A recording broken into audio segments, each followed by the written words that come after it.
बिस्मिल्लाहिर्रहमानिर्रहीम। अस्सलाम वालेकुम। आप देख रहे हैं प्रोग्राम हर ज़ाविये से और मैं हूं जवाद कमाल। वज़ीर ख़ज़ाना मिफ्ता इस्माइल अमरीका रवाना हो गए हैं IMF से मुज़ाकरात के लिए और वाशिंगटन रवानगी से कबल उन्होंने मीडिया से बात भी की। उन्होंने कहा कि साबिक़ हुकूमत ने IMF प्रोग्राम को पटरी से उतारा, कोशिश करेंगे कि इसको ट्रैक पर दोबारा वापस लेकर आएँ। तो IMF के साथ मुज़ाकरात का एक नया दौर शुरू होने जा रहा है। हुकूमत भी नई है। क्या IMF से मुज़ाकरात के दौरान हुकूमत दबाव में होगी? इसके अलावा हम बात करेंगे साबिक़ हुकूमत के वफ़ाक़ी वज़ीर इत्तलात और अहम तरीन मरकज़ी रहनुमा PTI के फवाद चौधरी साहब की, जिन्होंने गुज़िश्ता रोज़ एक इंटरव्यू में ये दावा किया है कि उनकी हुकूमत इस्टेब्लिशमेंट से ख़राब ताल्लुकात के बायस कई महीनों से इस्टेब्लिशमेंट से ताल्लुकात ख़राब थे, जिसे ठीक करने की कोशिश की गई लेकिन ऐसा न हो सका। ये फवाद चौधरी साहब ने दावा किया, जबकि उनकी पार्टी के चेयरमैन इमरान खान साहब ये कह रहे हैं कि उनकी हुकूमत गई है। एक मरासला आया था अमरीका से जिसमें था कि अदम एतमाद की तहरीक कामयाब ना हुई तो फिर पाकिस्तान को नाकाबिल तलाफ़ी नुकसान होगा। वो इल्ज़ाम उस मरासले को दे रहे हैं, जबकि फवाद चौधरी साहब ने आज बिल्कुल वाज़ेह कर दिया कि उनकी हुकूमत इस्टेब्लिशमेंट से ख़राब ताल्लुकात के बायस गई है। इसके अलावा पाकिस्तान तहरीक इंसाफ जलसे कर रही है, सोशल मीडिया कैंपेन चला रही है नई हुकूमत के ख़िलाफ़ और उसका ये दावा है कि वो जल्द अज जल्द इंतखाबात के लिए प्रेशर डालेगी। क्या जलसों और सोशल मीडिया मुहिम से फौरी इंतखाबात का इनेकाद मुमकिन हो सकेगा? इस पर प्रोग्राम में बात करेंगे। अपने मेहमानों का तारुफ करवाऊंगा आपसे। मैं ज्वाइन किया सीनियर सहाफ़ी तज्ज़ियाकार सज्जाद मीर साहब ने, सीनियर तज्ज़ियाकार रज़ा रोमी साहब प्रोग्राम में हमारे साथ मौजूद हैं, सीनियर एनालिस्ट सेगम खान साहब और सीनियर तज्ज़ियाकार मोना आलम साहिबा प्रोग्राम में हमारे साथ मौजूद है। सज्जाद मीर साहब, IMF मुज़ाकरात अब दोबारा से शुरू हो गए हैं, हुकूमत दबाव में होगी?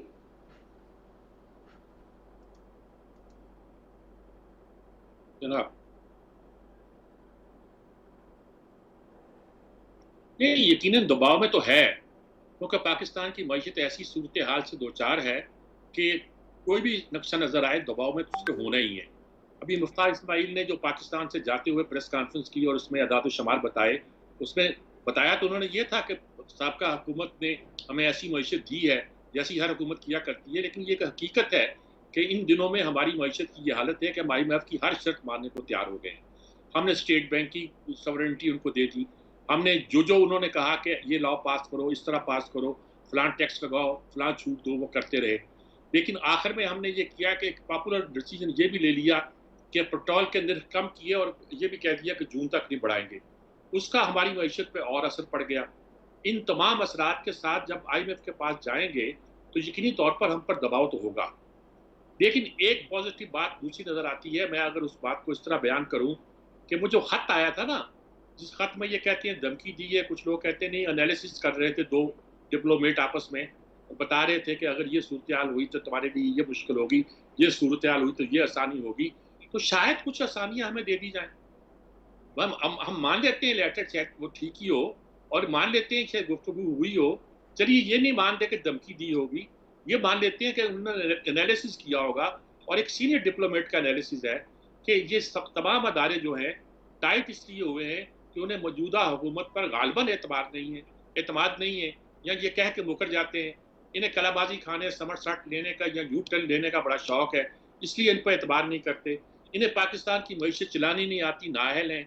इन्होंने ग्रोथ रेट जो 6.1% दावा करती है पुरानी हुकूमत, मुफ्ता इस्माइल दावा करते हैं, उसको 1.9% पे ले आए, वो भी इनका दावा है। इंटरनेशनल दावे उससे भी कम बताते हैं। ये सब कोरोना से पहले की बातें हैं। तो गालबन उनका ख्याल है कि ये नाअहल हुकूमत थी। ये हुकूमत के जाने के बाद शायद IMF वगैरह हम उनसे कुछ रियायतें मांग लें और वो हमें रियायतें दे दें। लेकिन इसमें कोई शक नहीं है कि हम IMF के प्रोग्राम से बाहर नहीं निकल सकते, हमें उसके अंदर रहना है। हमें वो जो पॉपुलर डिसीजन हुए हैं कि तेल की प्राइस को जून तक फ्रीज किया गया है, उससे कैसे निपटना है। बिजली पैदा करने के लिए हमारे पास इतना पैसा भी नहीं है कि हम कोयला मंगवाते या डीजल मंगवाते या फ्यूल मंगवाते।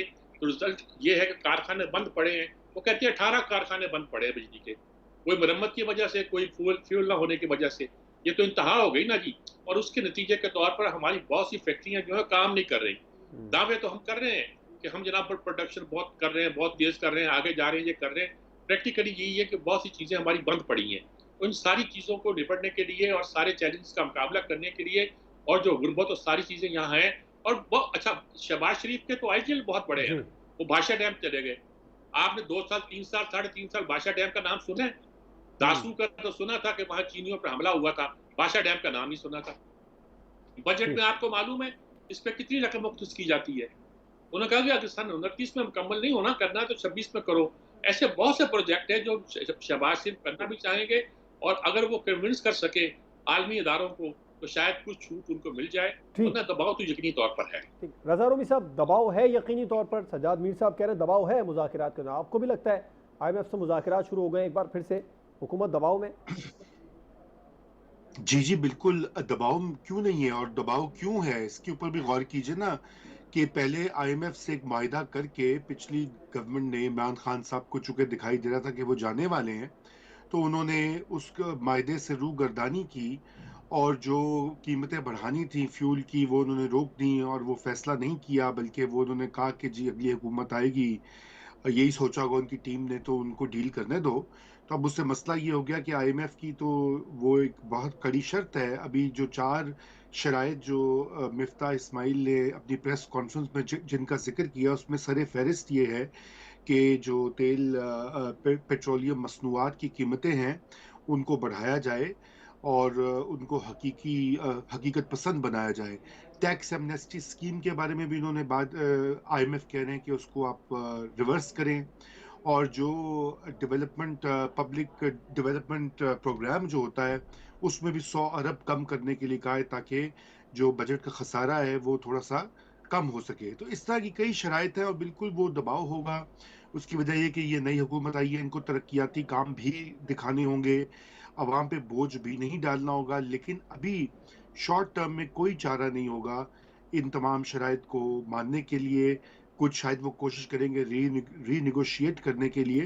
तो बिल्कुल दबाव है, दबाव पाकिस्तान के अंदर से पब्लिक ओपिनियन से भी है और IMF से भी है, ठीक। जिसके लिए हम उसके पीछे पीछे भाग रहे हैं। तो दोनों तरफ से एक मुश्किल का शिकार है। लेकिन यहाँ पर ये सोचने की ये बात है, जो अहम बात है वो ये है कि हमारी कोई भी गवर्नमेंट हो, पिछली गवर्नमेंट हो, अभी मौजूदा गवर्नमेंट हो, उन सब का जो होता है वो IMF से ही जुड़ा होता है। ये एक मौका ऐसा होता है जब भी कोई नई गवर्नमेंट आती है कि वो कोई फ्रेश थिंकिंग करे, बात पैदा करे या ऐसे फैसले ले जी लेना पड़े। मिफ्ता साहब ने यह भी अनाउंस किया कि इमरान खान साहब के दौर में तारीखी एतबार से सबसे ज्यादा कर्जे लिए गए। पिछले 71 साल में टोटल जो कर्जे लिए गए हैं उसका तकरीबन 70 से 80% वो इसी दौरान लिया गया। और उसकी सबसे बड़ी ये वजह है कि हमारे यहाँ कोई भी टफ फैसले करने के लिए तैयार नहीं होता। सब हुकूमतें वो कहती हैं कि भाई हमें ना बुरा भला कहे अवाम। तो ये एक बहुत बड़ी वजह है कि ये दबाव का बार बार हम शिकार होते हैं। जी ठीक। ज़ैगम साहब, आप क्या समझते हैं, हुकूमत दबाव में है IMF से मुज़ाकरात के लिए? यकीनन दबाव में है, पूरा पाकिस्तान दबाव में है, मईशत दबाव में है, और उसकी बड़ी वाज़ेह वजह है। वजह ये है कि अगर आप इस साल देखें तो इस साल पाकिस्तान का जो करंट अकाउंट डेफिसिट है, जिसका मतलब है कि कितने डॉलर पाकिस्तान में आते हैं और कितने डॉलर पाकिस्तान से बाहर जाते हैं, ये जो फ़र्क है ये 20 बिलियन डॉलर होगा इस माशी साल में, तो जून में आके ख़त्म होगा। और अभी इसी माशी साल में हमें 6 बिलियन डॉलर से ज़्यादा की रकम चाहिए। आने वाले साल में भी हमारी जो डॉलर की नीड्स हैं वो कोई 30 बिलियन डॉलर पर होंगी। एक बहुत बड़ा क्राइसिस है। और बात सिर्फ ये नहीं है कि IMF ने हमें कोई 1, 2, 3 बिलियन डॉलर देने हैं। अहम बात ये है कि अगर आप IMF के प्रोग्राम में नहीं जाएंगे तो फिर आपको कोई भी डॉलर नहीं देगा, फिर आपको वर्ल्ड बैंक भी नहीं देगा, फिर आपको एशियन डेवलपमेंट बैंक भी नहीं देगा। फिर जो आप बैनुल-अक़वामी दुनिया में बैनुल-अक़वामी बैंकों से डॉलर उठा रहे हैं, जो बैनुल-अक़वामी मार्केट से आप अपने बॉन्ड्स फ्लोट कर रहे हैं, वहाँ से भी आपको नहीं मिलेंगे। और सितम ज़रीफ़ी ये है कि अभी जब सऊदी अरब ने आपको 3 बिलियन डॉलर दिए थे तो उन्होंने शर्त लगाई थी कि अगर IMF का प्रोग्राम आपके साथ ना चला तो हम 48 घंटे के अंदर अपने पैसे वापस ले सकते हैं। तो अगर IMF का प्रोग्राम बहाल नहीं होता तो खुदा ना खास्ता पाकिस्तान की जो सूरत हाल है वो श्रीलंका जैसी हो सकती है। तो IMF को पाकिस्तान की इस सूरत हाल का अंदाज़ा है।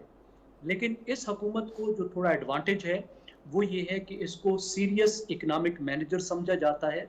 इनका जो पुराना ट्रैक रिकॉर्ड है इकोनॉमी की मैनेजमेंट का, वो इमरान खान साहब की गवर्नमेंट से बहुत बेहतर है। और दूसरी बात है कि जो इमरान खान की हुकूमत है उसने फॉरेन पॉलिसी फ्रंट पर जिस तरीके से बिला ज़रूरत कन्फ्रंटेशन क्रिएट की थी, यानी जिसका ताल्लुक किसी पाकिस्तान के इंटरेस्ट से नहीं था, कि ऐसा नहीं था कि वो पाकिस्तान के किसी वाइटल इंटरेस्ट पे कोई पोजीशन ले रहे हों, बल्कि वो सिर्फ उनकी अपनी अना और सिर्फ सियासी ज़रूरत और जो मुंह में आया वो कह देने की जो उनकी आदत है, जी उसकी वजह से जो कन्फ्रंटेशन उन्होंने पैदा की, वो प्रॉब्लम्स भी हमें दरपेश थे। तो उस लिहाज से भी मेरे ख्याल में IMF का रवैया निस्बतन सॉफ्ट ठीक होगा। ठीक। मोना, IMF मुज़ाकिरात हुकूमत दबाव में होगी? दबाव तो जाहिर है, कोई भी IMF से मुज़ाकरात करे तो उसको होते हैं, क्योंकि ये एक है पॉपुलर और अनपॉपुलर फैसलों के बीच। अगर हम कीमतें कम रखते हैं, सब्सिडीज़ को जारी रखते हैं, तो वो पॉपुलर फैसले होंगे और यकीनन उनकी आवाम में पज़ीराई होगी, इनके इलेक्टोरल वोट बैंक के लिए अच्छा है किसी भी हुकूमत के। लेकिन अगर उस दबाव को मान लेते हैं तो ये होगा कि जो आपका नेशनल एक्सचेकर है, यानी कि कौमी खजाना है, उस पे बोझ कम पड़ेगा, लेकिन वो अनपॉपुलर फैसले होंगे, यानी कि उनकी आवाम में उस तरह से पजीराई नहीं होगी। ये दबाव तो सबके लिए रहता है, इनके लिए ज्यादा है। ज्यादा ये तो मैंने आपको एक जेनेरिक वजह बता दी कि जिस वजह से सबके लिए ज्यादा होता है, लेकिन इनके लिए ज्यादा क्यों है? इनके लिए ज्यादा इस वजह से है क्योंकि इनका 1 पॉइंट जो एक एजेंडा था इस हुकूमत को, पिछली हुकूमत को हटाने का, वो था ही ये कि इन्होंने नाकाफी इकदामात किए हैं गरीब के लिए, और मिडिल क्लास को दबा दिया गया है, मिडिल क्लास खत्म हो गई है, अवामी रिलीफ के लिए काम नहीं किया गया, वगैरह वगैरह। महंगाई आसमानों से बातें कर रही है, जो कि स्टेटिस्टिकली बात सही भी है कि महंगाई पाकिस्तान में यकीनन आसमान से बातें कर रही है, लेकिन ये इसी एक पूरे अपनी एक चीज को या इस पूरे एक एजेंडे को इन्होंने बनाकर हुकूमत को आउस्ट किया था, तो इनके ऊपर इखलाकी तौर पर भी और कॉन्स्टिट्यूशनली भी दबाव बढ़ गया है कि अब ये लोग आए हैं तो ये क्या करते हैं। क्या ये जो पिछली हुकूमत ने दबाव में, ये बात वैसे मैं करती चलूं साथ ही कि इमरान खान साहब ने जब पेट्रोल और बिजली की कीमतों में कमी का ऐलान किया था, तो वो उसकी प्राइमरी वजह ये थी कि उनको अंदाजा था कि वो नो कॉन्फिडेंस मोशन में शायद उनकी हुकूमत ना बच पाए, और इस वजह से वो उसको डाइवर्ट करने के लिए उनको लगा कि ये एक इकदाम इस तरह का करते हैं कि इनकी जो एक ये पूरी मूव है वो कमजोर पड़ जाए और उनका लोग उस तरह। तो इस वजह से बात ये है कि देखें, उन्होंने किया, लेकिन एट द एंड क्या फायदा आवाम का हुआ? बेशक उन्होंने अपने सियासी उसके लिए किया होगा, लेकिन फायदा आवाम का हुआ। सिमिलरली अगर ये उसको, बेशक आप उसको कहें कि सियासी तौर पर उनके लिए शायद ये इतना फायदेमंद ना हो कि अगर ये इजाफा कर देते हैं, लेकिन ये एक टग ऑफ वॉर जरूर है। इनके ऊपर अवाम का प्रेशर इसलिए ज्यादा है कि इनको अब साबित करना है कि इन्होंने जो हुकूमत जिस बात पर और जिस बुनियाद पर हटाई थी वो सही थी। और बिल्कुल मैं इत्तेफाक करती चलती हूँ कि मिफ्ता इस्माइल साहब एक बहुत एबल इकोनॉमिक मैनेजर हैं। आयशा गौस पाशा बतौर फाइनेंस मिनिस्टर पंजाब 2013 से 18 तक उन्होंने बेहतरीन काम किया है। उनके टाइम पे टैक्स सारा जो रेवेन्यू था उसमें बतदरीज फायदा हुआ था, टैक्स नेट को उन्होंने बढ़ाया था, तो उनकी भी महारत से कोई इनकार नहीं है। तो मुझे लगता है इस बात का एज इनको यकीनन मिलेगा। ठीक, आपका पॉइंट है। ब्रेक पर जाएंगे, ब्रेक के बाद हम बात करेंगे। चेयरमैन PTI इमरान खान का दावा है कि उनकी हुकूमत एक बैरून मुल्क से आए मरासले की वजह से गई है, जबकि उन्हीं के दौर के वफाकी वजीर इत्तलात और मरकजी रहनुमा PTI फवाद चौधरी का दावा है कि इस्टेब्लिशमेंट से दूरी वजह बनी है हुकूमत जाने की। ब्रेक के बाद पर बात होगी।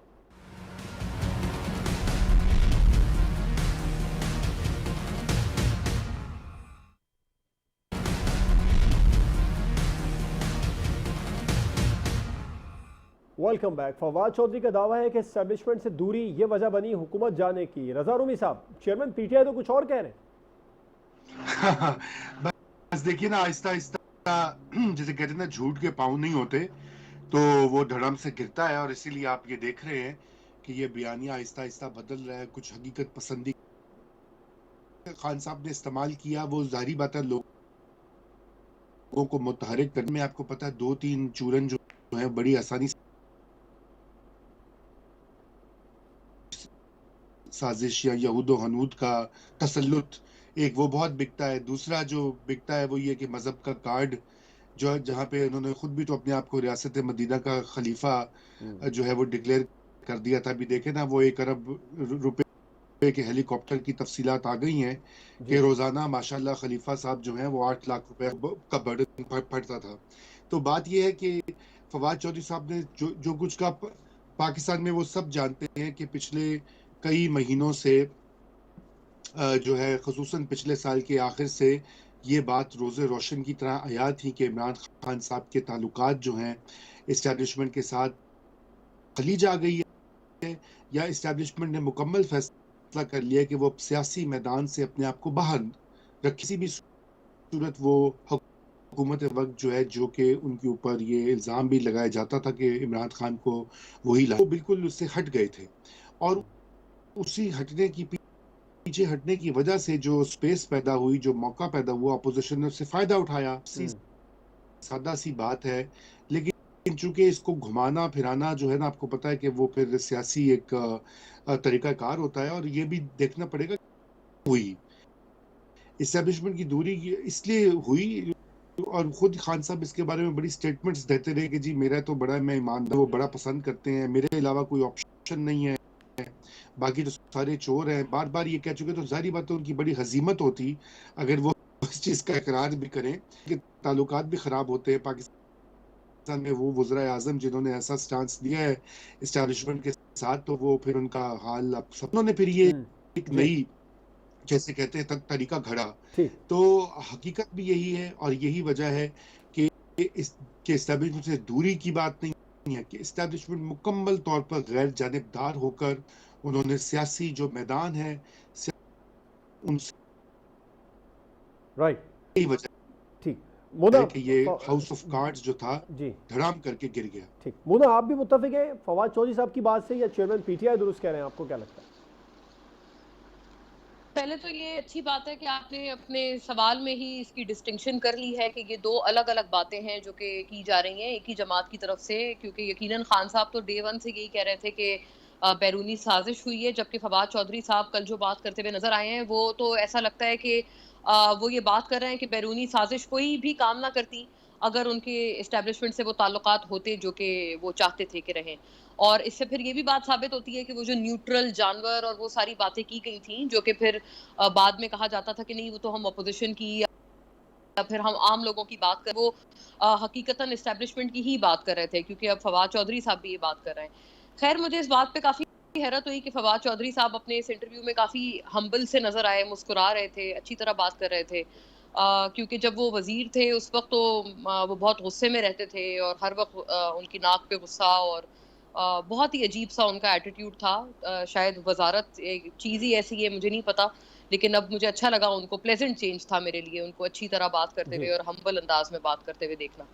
तो ये है कि बिल्कुल ये दो मुतजाद बातें हैं, और मुझे लगता है खान साहब कुछ मिक्स्ड सिग्नल्स भी दे रहे हैं एस्टेब्लिशमेंट को, क्योंकि आज से शायद 2-3 रोज पहले जब उन्होंने रिपोर्टर्स को अपने यहाँ बुलाया था, उसमें तो उन्होंने ये तक कहा था कि इनको अगर प्लॉट मिल जाते हैं और इनकी मर्जी ये प्लॉट से जो भी करते हैं, तो फिर मैं क्यों नहीं अपने गिफ्ट के साथ जो भी कर सकता। एक उन्होंने 2 गलतियों का भी एतराफ किया था, जो कि वो कह रहे थे कि उन्होंने एस्टेब्लिशमेंट के कहने पर वो गलतियां की थी और उन्हें नहीं करनी चाहिए थी। तो एक तरफ तो इस तरह के सिग्नल्स वो देते हुए नजर आते हैं, लेकिन कल उन्होंने एक इमोशनल यू टर्न लिया अपने ट्विटर स्पेस में, जो कि बाय द वे काफी मकबूल था, उसमें बहुत दुनिया आई हुई थी और तारीखी था हर एतबार से। उसमें उन्होंने एक इमोशनल यू टर्न लिया, उन्होंने कहा कि फौज की ज्यादा जरूरत है इस मुल्क को बनिस्बत इमरान खान के। तो मुझे लगता है वो मिक्स्ड सिग्नलिंग्स भी दे रहे हैं, और ये शायद खान साहब अपने सियासी मुखालफिन से सीखे हैं। जब मरियम नवाज साहिबा भी कहती थी कि मज़ाहमत होगी तो मफामत होगी, तो शायद ये उसी स्ट्रेटजी पर अमल पैरा है। ज़ेगम साहब, एस्टेब्लिशमेंट से दूरी ही वजह बनी हुकूमत जाने की? फवाद चौधरी साहब दुरुस्त कह रहे हैं? नहीं, मुझे ये मालूम नहीं है जवाद साहब, शायद आपने ये गुफ्तगू सुनी है, वो पाकिस्तानी इस्टेब्लिशमेंट की बात कर रहे हैं या अमेरिकन इस्टेब्लिशमेंट की बात कर रहे हैं? और अगर पाकिस्तानी इस्टेब्लिशमेंट की बात कर रहे हैं तो फिर ये अमेरिकन इस्टेब्लिशमेंट से कैसे जोड़ रहे हैं? या वो कह रहे हैं कि अमेरिकन इस्टेब्लिशमेंट पीछे नहीं थी, या दोनों इस्टेब्लिशमेंट साथ मिल गई? इतने बड़े सुपर हीरो को गिराने के लिए पूरी दुनिया इकट्ठी हो गई, पाकिस्तान वाले भी इकट्ठे हो गए, और शायद पूरी दुनिया की जो है वो establishments minus Russia and Iran उनके खिलाफ मुत्तहिद हुई होंगी। देखिए, अब जाहिर है ये बड़ी मुश्किल सी बात है, जो उन्होंने नैरेटिव बनाया है, उन्होंने अपने कोर को तो अब बेच लिया। अब जो उनका बुनियादी चैलेंज था वो पूरा हो गया। सबसे बड़ा उनका चैलेंज ये था कि अपनी जो नाकामियों का बर्डन था वो कैसे उतारें और अपनी कोर को कैसे साथ रखें। उसमें उन्होंने बहुत कामयाबी हासिल कर ली है। अब उनकी कोर जो है वो चूरन खा चुकी है, ना सिर्फ उनको चूरन वो दे चुके हैं, वो चूरन खा के उनका दोबारा हाजमा टाइट हो चुका है। अब वो फिर से उनके साथ फुल है, वो अब उनकी जो कोर है वो ये नहीं पूछ रही कि हजूर वो नया पाकिस्तान किधर गया, वो जो हमने नॉर्वे और डेनमार्क बनना था वो किधर हुआ, वो जो तरक्की होनी थी वो किधर गई, वो सब बातें भूल के अब वो इसी बयानिए पे साथ हैं। और अब वो आइडेंटिटी का जो इशू था, जो है आइडेंटिटी का इशू, एक नजरियाती इशू आप समझ ले जो उन्होंने बनाया है, उस पे वो मोबिलाइज कर चुके हैं। और ये बहुत अफसोसनाक बात है कि फॉरेन पॉलिसी को इस तरीके से उन्होंने तख्ता मश्क बनाया है, अपनी सियासत का जो है वो महवर बनाया है, जो पाकिस्तान के लिए बड़ी खतरनाक बात है। अगर आप उनकी बात का तज्जिया करें तो शुरू से ही उस बात के ना सर था ना कोई पैर था।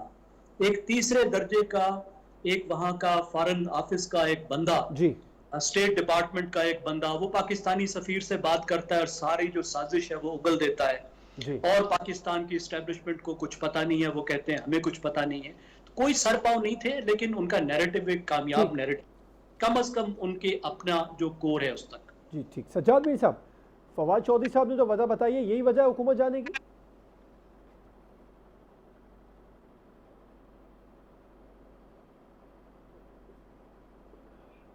असल में फवाद चौधरी को सीरियस कभी मैंने लिया नहीं है, एक भड़बोला सा आदमी है। ये भी मैं एहतियात से लफ्ज़ इस्तेमाल कर रहा हूँ, वरना कुछ और मैं कहता। जो मुंह में आता है वो कह जाते हैं, उनको पता नहीं होता वो क्या कह रहे हैं। ऐसे मुंह बना के बैठे होते थे, 2 टके के सहाफ़ी भी नहीं थे, 1 टके के वकील भी नहीं थे, वो पता नहीं क्या थे, कुछ थे ही नहीं। कल तक तो हमने इसको जूठियाँ पटखारते हुए देखा है। अब पता नहीं उसको अहमियत क्यों मिल गई, मुझे नहीं पता। शायद उस खित्ते से थे, उस इलाके से थे जहाँ उनके कुछ ताल्लुकात पैदा हो गए होंगे या पैदा कर लिए होंगे उन्होंने। अगर ऐसी बात भी थी तो वो पोल खुल गया। अब वो खुल के कहते हैं फौज अहम है, इमरान अहम नहीं है। यानी मसला ये नहीं है सेम पे फाड़ने की या फट जाने की। अफसोस तो था, इनको भी था, इमरान को भी था, हर एक को था, वो तो एक अलग बात है। लेकिन अब वो ये भी कह रहे हैं कि असल चीज़ तो फौज है और फौज अहम है और इमरान से ज़्यादा अहम है। ये जो उनकी हैसियत, शेख रशीद का भी अब मौका आप बदलता हुआ देखेंगे। तो सारे बोलने वाले, बल्कि मैं कहूँ तो बदतमीजी में बोलने वाले लोग जो थे, ये पता नहीं किस पोजीशन पे थे। शायद उनका काम ये था, उनकी ड्यूटी ये थी कि इमरान खान का सेम पेज जो है वो फाड़ दिया जाए, उसको अलग कर दिया जाए, आइसोलेट कर दिया जाए, पता नहीं क्या था। जी इन्होंने जो बात कही है, बात तो गलत नहीं है।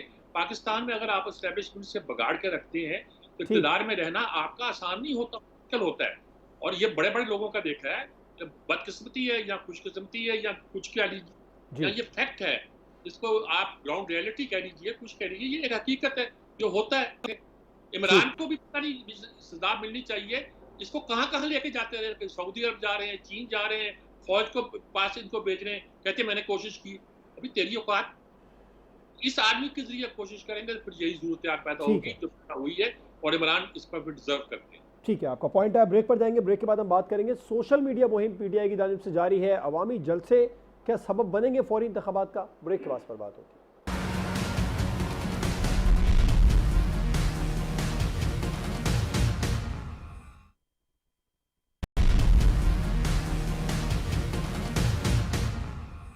Welcome back. पीटीआई की जानिब से सोशल मीडिया मुहिम, मौजूदा हुकूमत के खिलाफ और अवामी जलसे जुलूस किए जा रहे हैं। मुना, क्या समझती हैं, क्या फौरी इंतखाबात का सबब बन जाएंगे जलसे सोशल मीडिया मुहिम? जी मुश्किल है, जाहिर है। ये तो खान साहब खुद कहते थे जब वो हुकूमत में थे कि जलसों से कोई हुकूमत नहीं जाती। जब पीडीएम जलसे करती थी, आपको याद होगा, तो वो कहते थे हुकूमत कभी भी जलसों से नहीं जाती, और वो सही कहते थे। क्योंकि जब नवाज शरीफ साहब का दौर था तो उस वक्त इमरान खान साहब भी बहुत जलसे करते थे, और अल्टीमेटली जब नवाज शरीफ नाअहल हुए तो आपको पता है वो जलसों की वजह से नहीं, वो इंस्टीट्यूशंस यानी अदालत की वजह से नाअहल हुए। तो ये तो बात एक गिवन है। हाँ, इससे प्रेशर जरूर बढ़ता है, और प्रेशर बढ़ाना मुझे लगता है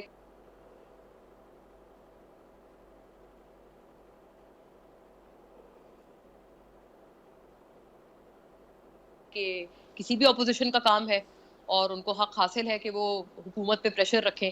हुकूमत पे प्रेशर होता है तभी हुकूमत अच्छा परफॉर्म करती है। बाय द वे, ये हमने पक्की चीज़ एक देखी है। ये नवाज शरीफ साहब जब थे हुकूमत में, इमरान खान साहब बहुत जलसे करते थे, तब हमने देखा था नवाज शरीफ साहब अवामी जो है वो उनके लिए, अवामी भला के लिए, अवामी फलाई के लिए वो बहुत सारे इस तरह के इकदाम उठाते थे। सिमिलरली जब इमरान खान साहब प्रॉब्लम में होते थे और पीडीएम बहुत तेजी से अपनी अपोजिशन मुहिम चला रही होती थी, तब इमरान खान साहब भी, जो हमने हाल ही में देखा, उन्होंने अवाम की भलाई के लिए इकदाम उठाए, कीमतें कम की वगैरह वगैरह, तो सिर्फ प्रेशर माउंट होता है। इलेक्शंस का मुझे नहीं लगता कि इलेक्शंस, एक तरह से मैं इलेक्शन इसलिए कह रही हूँ क्योंकि हुकूमत का जाना होगा तभी इलेक्शंस होंगे ना, वरना जो अगले साल इलेक्शन होने हैं वो तो ये लोग भी कहते हैं कि वो तो होने ही हैं अपने वक्त पे।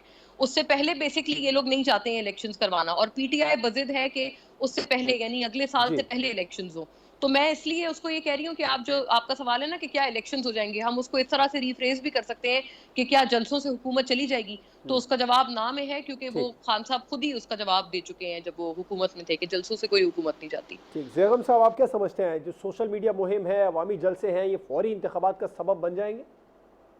इंतखाबात का सबब तो नहीं बनेंगे। इंतखाब पे टाइमिंग पे ये असर पड़ सकता है कि अगर जो इस वक्त हुकूमत है वो समझती है कि इमरान खान जो है वो काफ़ी मोबिलाइजेशन कर चुके हैं, तो हो सकता है उसकी वजह से इंतखाबात को थोड़ा सा डिले करें, थोड़ा सा आगे लेकर जाएं, और वो अच्छी तरह ज़रा हवा का रुख देखें और वो ये चाहें कि थोड़ी सिचुएशन स्टेबलाइज हो जाए। जी और इस वक्त उनके इमरान खान के निकलने के फ़ौरन बाद अगर उनके साथी उनकी उनकी कोर मोबिलाइज हो रही है तो वो थोड़ी सी उनमें ठंड पड़ जाए, इस वजह से नहीं। लेकिन आप देखिए, मेरी राय में एक आगे बहुत ही अहम इवेंट होने जा रहा है जो पाकिस्तान की जो फ्यूचर पॉलिटिक्स है उसका आपको रुख भी बताएगा, उस पर असर भी डालेगा।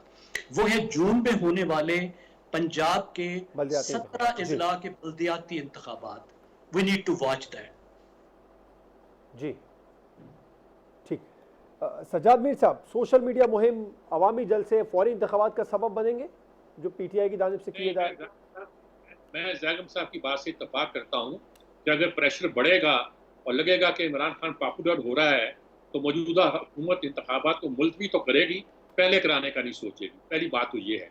दूसरी बात ये है कि अब जब बात खुली गई है कि एस्टेब्लिशमेंट चूंकि सेम पेज पे नहीं थी इसलिए इमरान की हुकूमत गई है, तो आपका क्या ख्याल है कि इमरान को लाने के लिए उससे जलसों के घोड़े पर सवार करके वो एस्टेब्लिशमेंट उसको दोबारा आने देगी? ऐसा कभी माजी में हमारे यहाँ हुआ है कि जिसके निकाला गया है उसको बड़े आराम से सुकून के साथ वापस लाया जाए और कहा जाए वेलकम बैक? ऐसा हुआ नहीं कभी। सीधी बात, अगर ग्राउंड रियलिटी पूछनी है तो मैं यही कहूँगा। क्या इस बात का क्या इम्कान क्या, क्या ये मिसाल मौजूदा हुकूमत पे नहीं दी जा सकती मीर साहब?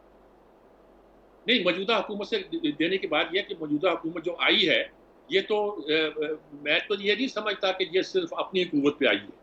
इसको जब पता चल गया, इसको भी जब इशारा मिल, जहाँ जरदारी एक्टिव हो वहाँ आप ये महसूस करते हो कि खुद ब खुद अपनी ताकत के जोर पर आ गई है। ठीक ताकत के जोर पर तो इस वक्त नून लीग सिर्फ है पंजाब में, सेंट्रल पंजाब में, जहाँ उसकी कुव्वत है, और उसी कुव्वत को काबू करने के लिए सारे कोशिश कर रहे हैं, जो भी कोशिश कर रहे हैं।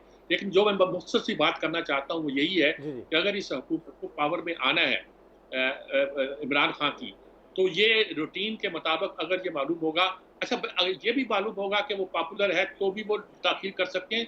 दूसरी बात है कि इसकी पॉपुलरिटी को कम करने के लिए क्या इकदाम किए जाते हैं। जब आपने कह दिया कि एस्टेब्लिश अब सेम पेज पे नहीं है, वो आ रहे इकदाम ना भी सर, हुआ तोशा करते खाना रेफरेंस आ गया, फिर ये जो आज हेलीकॉप्टर का खर्चा, ये चीजें ये सामने आ कई रही। बातें आएंगी, कई बातें आएंगी, ठीक, और इमरान खान कब तक जलसे कर सकेगा ये भी राइट, देखने की बात है। बिल्कुल ठीक। रजा रूमी बिल्कुल, साहब, ये जो सोशल मीडिया मुहिम है पीटीआई की, अवामी जलसे जुलूस है, फौरी इंतखाबात के लिए प्रेशर पीटीआई डाल रही है, क्या ये सबब बन जाएंगे फौरी इंतखाबात का, या आप मुत्तफिक है दीगर पैनलिस्ट से कि फौरी नहीं और डिले तो हो जाएगा, फौरी नहीं होंगे? जी, मेरे ख्याल से मैं बिल्कुल मुत्तफिक हूँ। जलसे जुलूसों और ट्विटर के हैशटैग से इलेक्शन जो हैं वो तभी होंगे जबकि मौजूदा गवर्नमेंट जो कोलिशन जब वो तैयार होगी इलेक्शन कराने के लिए, और उसमें इस्टेब्लिशमेंट का भी रोल होगा। खान साहब के ये चूंकि इस वक्त वो अपने आप की अपने दिफा के लिए, अपने बचाव के लिए हाथ पाँव मार रहे हैं, बयानियाँ घर रहे हैं रोज नए, तो वो ये करते रहेंगे। ठीक मेरा नहीं ख्याल कि उनके इस मोबिलाइजेशन से कोई इलेक्शन का इम्कान है। जी ठीक है। रजा रूमी साहब, मोना आलम साहिबा, ज़ैगम खान साहब, सज्जाद मीर साहब प्रोग्राम में हमारे साथ मौजूद थे। आप तमाम मेहमानों का बहुत शुक्रिया। प्रोग्राम आपने देखा नाज़रीन, आपसे मुलाकात होगी इंशाअल्लाह अगले हफ्ते। इजाज़त दीजिए, अल्लाह हाफ़िज़।